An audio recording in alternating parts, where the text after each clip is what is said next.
Sir, ಇದೇ ವಿಚಾರಕ್ಕೆ ಸಂಬಂಧಪಟ್ಟಂತೆ ನಮ್ಮ ಜೊತೆ ಮಾತನಾಡಲಿಕ್ಕೆ ವಾಣಿ ವಿಲಾಸ್ ಆಸ್ಪತ್ರೆಯ RMO ಅವರು ಫೋನ್ ಸಂಪರ್ಕದಲ್ಲಿದ್ದಾರೆ. ಮಾತನಾಡಿಸ್ತಾ ಹೋಗೋಣ. ಸರ್ ನಮಸ್ತೆ. ಸಂತೋಷ್ ಸರ್. ನಮಸ್ತೆ ಮೇಡಮ್. ನಮಸ್ತೆ ಸಂತೋಷ್ ಸರ್, ಏನಿದು ಅವ್ಯವಸ್ಥೆ? ನಿಜಕ್ಕೂ ಬೇಸರ ಆಗುತ್ತೆ ಈ ರೀತಿಯಾದಂತಹ ಸುದ್ದಿಗಳನ್ನ ನೋಡಿದಂತಹ ಸಂದರ್ಭದಲ್ಲಿ. ಯಾಕೆ ಟ್ರೀಟ್ಮೆಂಟ್ ಯಾಕೆ ಕೊಟ್ಟಿಲ್ಲ ಅಂತ ಡಾಕ್ಟರ್ ಅಂತ?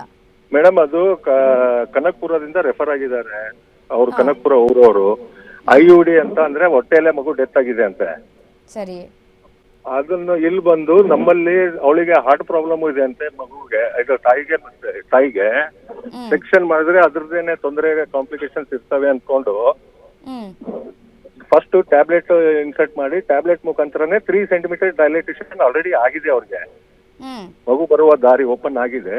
ಇನ್ನೂ ಸ್ವಲ್ಪ ಓಪನ್ ಆದ್ರೆ ಮಗು ಬರುತ್ತೆ ಅಂತ ನಮ್ಮ ಟ್ರೀಟ್ಮೆಂಟ್ ಪ್ರೋಟೋಕಾಲ್ ಟ್ರೀಟ್ಮೆಂಟ್ ಇರುತ್ತಲ್ಲ ಅದನ್ನ ಫಾಲೋ ಮಾಡ್ತಾ ಇದ್ದಾರೆ.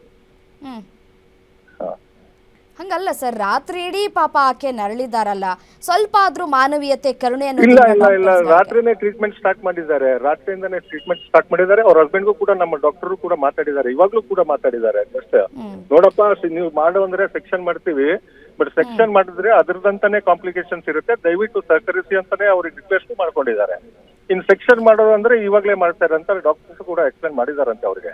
ಅಲ್ಲ ಡಾಕ್ಟರ್, ಈಗ ಏನ್ ವಿಚಾರ ಅಂತಂದ್ರೆ ನಾನು ದೃಶ್ಯದಲ್ಲಿ ಗಮನಿಸ್ತಾ ಇದ್ದೀರಿ, ನಿಂತ್ಕೊಂಡಿದ್ದಾರೆ ಪಾಪ ಅವರು. ಅಟ್ಲೀಸ್ಟ್ ಒಂದು ಬೆಡ್ ಆದ್ರೂ ವ್ಯವಸ್ಥೆ ಮಾಡಿರ್ಲಿಲ್ವಾ ಅಂತ?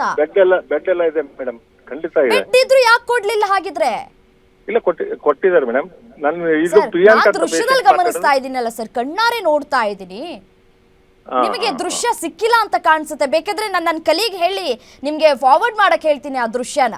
ಇವಾಗ ನಾನು ಹೋಗ್ತಾ ಇದ್ದೀನಿ ಮೇಡಮ್, ನಾನು ಹಾಸ್ಪಿಟಲ್ಗೆ ಆ ಪೇಷಂಟ್ ಅಟೆಂಡರ್ಸ್ಗೆ ಏನ್ ಆಕ್ಷನ್ ತೆಗೆದುಕೊಳ್ತೀರಿ ಈಗ ಅಂತ?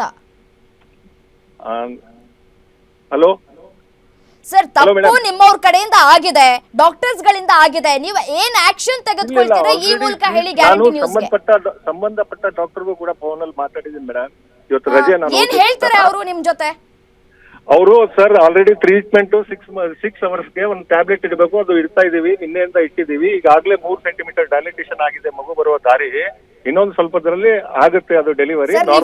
ನಾನು ಒಪ್ಕೊಳ್ತೀನಿ ಸರ್, ಆಯ್ತು, ನೀವು ಹೇಳಿದ್ದು ಒಪ್ಕೊಳ್ತೀನಿ. ಈಗಾಗಲೇ ಮಗು ಸತ್ತೋಗ್ಬಿಟ್ಟಿತ್ತು, ಆಯ್ತು, ನಾನು ಒಪ್ಕೊಳ್ತೀನಿ. ಬಟ್ ಆದ್ರೆ ನಮ್ಮ ಪ್ರಶ್ನೆ ಏನಪ್ಪಾ ಅಂತಂದ್ರೆ ಮಾನವೀಯತೆ, ಒಂದ್ ಬೆಡ್ ವ್ಯವಸ್ಥೆ ಮಾಡಕ್ ಆಗ್ಲಿಲ್ವಾ ಅಂತ ಹೇಳಿ. ಮಾಡಿದ್ದಾರೆ ಮೇಡಮ್, ದಯವಿಟ್ಟು ಅದ್ರ ಬಗ್ಗೆ ಮಿಸ್ಕಮ್ಯುನಿಕೇಶನ್ ಆಗಿದೆ ಗೊತ್ತಿಲ್ಲ, ಮಾಡಿದ್ದಾರೆ. ನಾನು PROಗೂ ಮಾತಾಡಿದ್ದೀನಿ, ರಾತ್ರಿನೇ ಅಲಾಟ್ ಮಾಡಿದ್ದಾರೆ ಅವರಿಗೆ. ಸುದ್ದಿ ಗೊತ್ತಾಗಿದ ತಕ್ಷಣ ನೀವು ಎಚ್ಚೆತ್ಕೊಂಡಿದ್ದೀರಿ.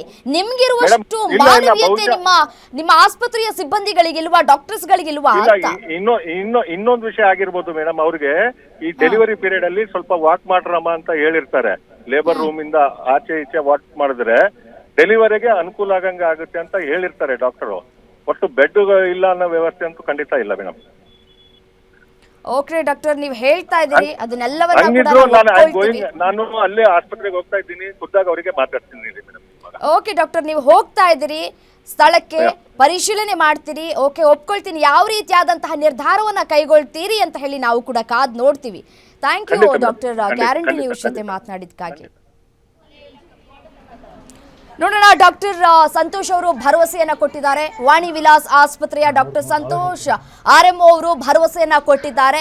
ನಾನು ಸ್ಥಳಕ್ಕೆ ಹೋಗ್ತಾ ಇದ್ದೀನಿ, ಪರಿಶೀಲನೆ ಮಾಡ್ತೀನಿ, ಅಲ್ಲಿ ಏನಾಗಿದೆ ಅನ್ನೋದರ ಕುರಿತು ಮಾಹಿತಿಯನ್ನ ಕಲೆ ಹಾಕ್ತೀನಿ. ಕಲೆ ಹಾಕಿದ ನಂತರ ಯಾವ ರೀತಿಯಾದಂತಹ ನಿರ್ಧಾರವನ್ನ ಕೈಗೊಳ್ಳಬೇಕು, ಆ ಸಂದರ್ಭದಲ್ಲಿ ಯಾರು ಡಾಕ್ಟರ್ಸ್ ಯಾರಿದ್ರು ಅವರನ್ನ ವಿಚಾರಿಸ್ತೀನಿ, ಯಾಕೆ ಬೆಡ್ ಕೊಟ್ಟಿಲ್ಲ ಅನ್ನೋದ್ರ ಬಗ್ಗೆ ವಿಚಾರಿಸ್ತೀನಿ, ನೋಡೋಣ ಏನಾಗಿತ್ತು ಅಂತ ಹೇಳಿ ಭರವಸೆಯನ್ನ ಕೊಟ್ಟಿದ್ದಾರೆ. ನೋಡೋಣ ಯಾವ ರೀತಿಯಾದಂತಹ ತೀರ್ಮಾನವನ್ನ ಕೈಗೊಳ್ತಾರೆ ಅಂತ ಹೇಳಿ. ಮಾನವೀಯತೆ ದೃಷ್ಟಿಯಿಂದ ಆದ್ರೂ ಸ್ವಲ್ಪ ಯೋಚನೆ ಮಾಡಬೇಕು. ಏನೇ ಟ್ಯಾಬ್ಲೆಟ್ ಇಟ್ಟಿದ್ರೂ ಕೂಡ ವಾಕ್ ಮಾಡಿ ಅಂತ ಹೇಳಿದಿದ್ರೆ ಮಗು ಸತ್ತೋದ್ಮೇಲೆ ಯಾವ ರೀತಿಯಾದಂತಹ ವಾಕ್ ಮಾಡ್ತಾರೆ ಅನ್ನೋದು ಪ್ರಶ್ನೆ ನಂದು. ಮಗು ಸತ್ತೋಗಿದೆ ಅಂತ ಕೂಡ ಹೇಳ್ತಾ ಇದ್ದಾರೆ, ಒಪ್ಕೊಂಡಿದ್ದಾರೆ ಡಾಕ್ಟರ್ಸ್ಗಳು ಕೂಡ. ಯಾವ ರೀತಿಯಾಗಿ ವಾಕ್ ಮಾಡ್ತಾರೆ? ಮಗು ಹೊರಗಡೆ ತೆಗೆಯೋದಕ್ಕೆ, ವಾಕ್ ಮಾಡೋದಕ್ಕೆ ಹೆಂಗ್ ಸಾಧ್ಯ ಆಗತ್ತೆ? ಆಪರೇಟ್ ಮಾಡಿನೇ ಮಗು ಹೊರಗಡೆ ಬರ್ಬೇಕೀಗ ಸತ್ತ ಮೇಲೆ. ಯಾವ ಒಂದು ಯೋಚನೆ ಮಾಡ್ತಾ ಇದ್ದಾರೆ ಈ ಡಾಕ್ಟರ್ಸ್ಗಳಂತ ಗೊತ್ತಾಗ್ತಾ ಇಲ್ಲ. ಮಗು ಬದುಕಿದ್ರೆ, ಉಸಿರಾಟವನ್ನ ಆಡ್ತಾ ಇದ್ರೆ ಓಕೆ, ವಾಕ್ ಮಾಡಿ, ಚೆನ್ನಾಗಿ ನೀರು ಕುಡೀರಿ ಅಂತ ಹೇಳ್ತಾರೆ ಡಾಕ್ಟರ್ಸ್ಗಳು. ಅದಕ್ಕೆ ನಾವು ಕೂಡ ಸ್ಪಂದಿಸಬೇಕು. ಅದನ್ನ ಬಿಟ್ಟು ಮಗು ಸತ್ತೋಗಿದೆ, ಟ್ಯಾಬ್ಲೆಟ್ ಇಟ್ಟಿದ್ದೀವಿ, ನಿಂತ್ಕೊಳ್ಬೇಕು ಅಂತಂದ್ರೆ ಯಾರು ಒಪ್ಕೊಳ್ತಾರೆ? ಮಾನವೀಯತೆ ಮರ್ತು ಬಿಟ್ರ ಡಾಕ್ಟರ್ಸ್ಗಳು ಅಂತ ಹೇಳಿ.